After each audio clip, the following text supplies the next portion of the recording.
ഇടുക്കി ജില്ലാ പഞ്ചായത്ത് കേരളോത്സവത്തിന് സമാപനം 2 ദിവസങ്ങളിലായാണ് കേരളോത്സവം കട്ടപ്പനയിൽ നടന്നത്. സമാപന സമ്മേളനം ഇടുക്കി ജില്ലാ പഞ്ചായത്ത് പ്രസിഡന്റ് ഷീല സ്റ്റീഫൻ ഉദ്ഘാടനം ചെയ്തു.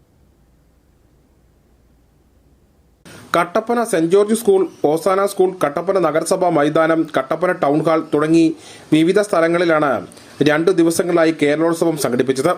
കലാ, കായിക, രചനാ മത്സരങ്ങളാണ് ഇതിന്റെ ഭാഗമായി നടത്തിയത്. ഇടുക്കി ജില്ലാ പഞ്ചായത്തിന് കീഴിൽ വരുന്ന ബ്ലോക്ക് പഞ്ചായത്തുകൾ, 2 മുനിസിപ്പാലിറ്റികൾ എന്നിവിടങ്ങളിൽ നിന്നും വിജയിച്ചു വന്ന മത്സരാർത്ഥികളാണ് മത്സരത്തിൽ പങ്കെടുത്തത്. കേരളത്തിലെ യുവജനങ്ങളുടെ കഴിവും കലാപരവുമായ കഴിവുകൾ വികസിപ്പിക്കുന്നതിന് സംസ്ഥാന സർക്കാർ ഗ്രാമതലം മുതൽ സംസ്ഥാന തലം വരെ കേരളോത്സവങ്ങൾ സംഘടിപ്പിച്ചു വരികയാണ്. ഇതിന്റെ ഭാഗമായാണ് ഇടുക്കി ജില്ലാ പഞ്ചായത്ത് കേരളോത്സവം സംഘടിപ്പിച്ചത്. കേരളോത്സവത്തിന് സമാപന സമ്മേളനം കട്ടപ്പന പടയ ബസ് സ്റ്റാൻഡിന് സമീപമുള്ള നഗരസഭ ഓപ്പൺ സ്റ്റേഡിയത്തിൽ വെച്ചാണ് നടത്തിയത്. ഇടുക്കി ജില്ലാ പഞ്ചായത്ത് പ്രസിഡന്റ് ഷീല സ്റ്റീഫൻ സമാപന സമ്മേളനം ഉദ്ഘാടനം ചെയ്തു. കഴിവുകൾ കണ്ടപ്പോൾ മനസ്സിലാക്കുകയുണ്ടായി. ധാരാളം അകലെ നിന്ന്, തൊടുപുഴയിൽ നിന്ന്, നെടുങ്കണ്ടത്ത് നിന്ന്, കട്ടപ്പനയിൽ നിന്ന്, എല്ലാ ബ്ലോക്കുകളിൽ നിന്നുള്ള പ്രാതിനിധ്യം ഉണ്ടായിരുന്നു.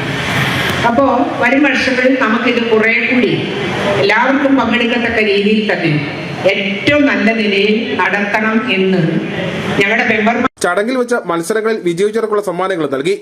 ഇടുക്കി ജില്ലാ panchayat vice president T Siddique ചടങ്ങിൽ അധ്യക്ഷനായിരുന്നു. ജില്ലാ പഞ്ചായത്ത് അംഗങ്ങളായ Francis Arakkaparambil, Tony Thomas, Mini Sabu എന്നിവരും secretary Sajeev P K, Kattappana നഗരസഭാ കൌൺസിലർ മനോജ് മുരളി, ജില്ലാ panchayat finance officer Joby Thomas, ജില്ലാ youth programme officer Shankar M S, head clerk Jyothimol എന്നിവർ സംസാരിച്ചു. News bureau, Kattappana.